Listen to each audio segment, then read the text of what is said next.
Assalamualaikum anak-anak. Waalaikumsalam. Loh, kok nggak dijawab?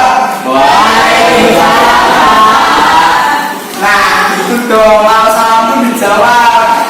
Kemarin pelajarannya sama mana ya?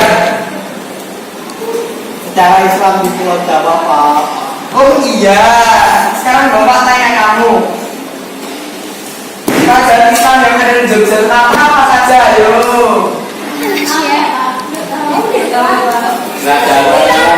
Betul Gora. Astagfirullah, kayak itu saja masa nggak tahu. Iya, tidak apa-apa. Bapak mau tanya budaya Islam yang ada di masa lalu. Apa saja ya contohnya? Nggak ada yang tahu. Oke, kalian beli satu atau minggu pergi ke tempat wisata Islam ya. Tanya orang yang ada di sana. Sekarang buka buku MS halaman 10 dan kerjain ya.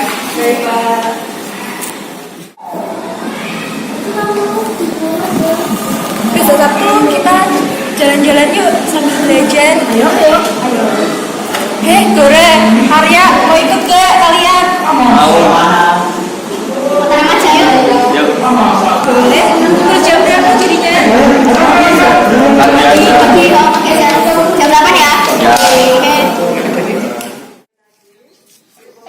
tugasnya Pak Yes apa ya? Cari Oh sejarah. iya. Apa sih tapi kita kan Jalan-jalan. jalan-jalan kesenian. Loh, itu ada Arya. Ya, sini ya. Loh ya, turunnya mana ya? Kiranya acara. Salah, tadi ada datang. Iya. Ya udah yuk, langsung ke masjidannya. Yuk.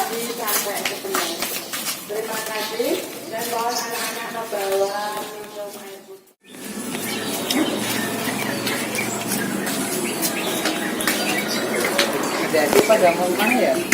Kita mau jalan-jalan ke masjid Masalah, mau kami belajar. Oh, kebetulan tuh Bapak tuh tahu tentang sejarah di sini. Wah, jelasnya ya Pak.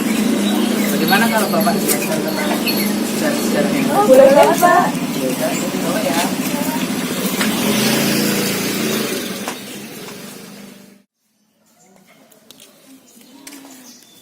Ini Masjid Mataram, Masjid Agung Mataram di Kota Gede.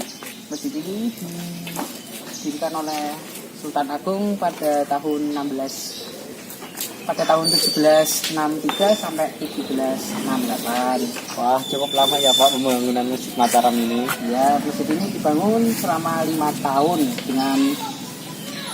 dengan pembangunan 2 tahap. Tahap yang pertama dilakukan oleh Sultan Agung dengan menggunakan pilar-pilar kayu. Nah, ada yang tahu nggak tahap kedua yang mendirikan siapa? Saya, Pak. Jadi tahap kedua itu dibangun oleh Pakubuwono ke-10. Jadi yang membedakan antara Sultan Agung dengan Pakubuwono ke-10 itu terdapat pada itu Pak, pilar-pilarnya. Nah, benar. Jadi tahap keduanya itu dibangun oleh Pakubuwono ke-10 dengan mengubah pilar yang pertamanya itu kayu menjadi besi. Oh, cukup menarik ya Pak. Iya, bisa dikatakan seperti itu.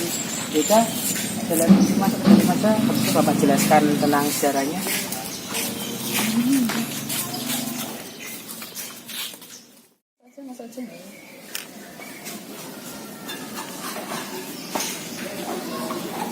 Nah, sekarang jelaskan.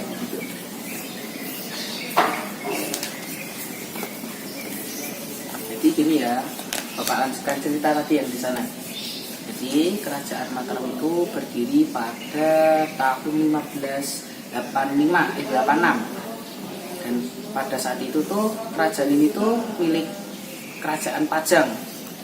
Nah, pada pertama kalinya itu aslinya ini bukan sebuah kerajaan yang besar, namun hanya sebuah kadipaten yang pada saat itu bupatinya meninggal, sehingga pada saat itu Sutawijaya mengambil alih daerah sini dan membuatnya sebagai kerajaan. Malah saya kira dari dulu udah ada kerajaan, Pak. Terus pada masa siapa, Pak, mengalami kejayaan? Kalau masa kejayaannya itu pada masa Sultan Agung pada tahun 1613 hingga 1645, dengan ditandainya itu daerah kekuasaannya itu menjadi tambah luas. Jadi tidak mencakup Jawa, tapi juga Madura dan juga Kalimantan. Wah, hebat ya, Pak. Terus ada masa kemundurannya nggak, Pak? Kalau masa kemunduran atau jenisnya itu ada juga, itu pada saat Belanda masuk. Pada saat itu terjadi perebutan kekuasaan antar generasi, antar anaknya itu sendiri. Jadi dan juga ada beberapa raja yang berteman dengan Belanda, sehingga Belanda itu merugikan kerajaan ini. Wah, itu sama aja Mas mau, Pak. Mengundurkan diri itu namanya. Dan cuman itu kerajaan yang lain bisa runtuh. Ya, bisa dibilang kayak gitu juga sih. Terus siapa raja yang menjabat di sini, Pak? Kalau raja sih banyak. Kalian juga perlu menghafalkan sih. Kalau saya sih cuma ingatnya itu Sutawijaya, habis itu ada Sultan Agung, habis itu ada Amangkurat 1 dan 2. Wah, cukup banyak ya Pak, saya saja tidak hafal. Makanya kita harus belajar sejarah sehingga kita bisa melestarikan budaya kita.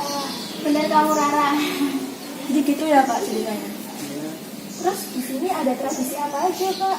Kalau tradisi itu yang masih dilestarikan ya, itu ada peringatan malam 1 Suro. Suro itu apa, Pak? Malam 1 Suro itu adalah malam untuk memperingati bulan pertama dalam sistem penanggalan Jawa. Nah, sistem penanggalan Jawa itu diperkenalkan oleh Kerajaan Mataram, yaitu Sultan Agung Hayokrokusumo. Sebagai seorang penganut agama Islam yang taat dan untuk memperluas kekuasaan Kerajaan Mataram Islam, Sultan Agung Hayokrokusumo mencoba untuk mengombinasikan penanggalan Islam atau Hijriah yang banyak dianut oleh masyarakat pesisir pada saat itu dengan penanggalan Hindu atau Saka yang masih dianut oleh masyarakat pedalaman. Perhitungan tanggal dalam sistem Jawa itu menggunakan perhitungan berdasarkan peredaran bulan, seperti yang didasari oleh Hijriah pada penanggalan Islam. Namun angkanya itu masih menggunakan penanggalan Saka. Kalau prosesi malam 1 Suro ini diawali dengan kedatangan abdi dalam yang dipimpin oleh salah satu sesepuh yang disebut Surobudoyo. Mereka membawa 2 buah tumpeng untuk didoakan, dan mereka membagikan bubur suro kepada masyarakat yang hadir untuk doa bersama. Ya, masih kuat, tapi juga masih ada beberapa tradisi yang lain gitu. Wah, apa aja itu Pak? Kayak ada nguras sendang yang biasanya diawali dengan kirap yang dilanjutkan dengan gebek. Nah, kalau nguras sendang itu biasanya tidak terjadi pada 1 bulan sekali, itu tidak, tapi 1 tahun sekali dan dilakukan sebelum bulan Ramadan gitu.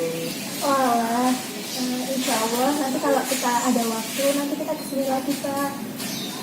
Ya, boleh kayak gitu. Ya, Pak. Makasih ya, Pak. Ya, sama-sama. Kita pamit dulu ya, Pak. Ya, Makasih ya, Pak.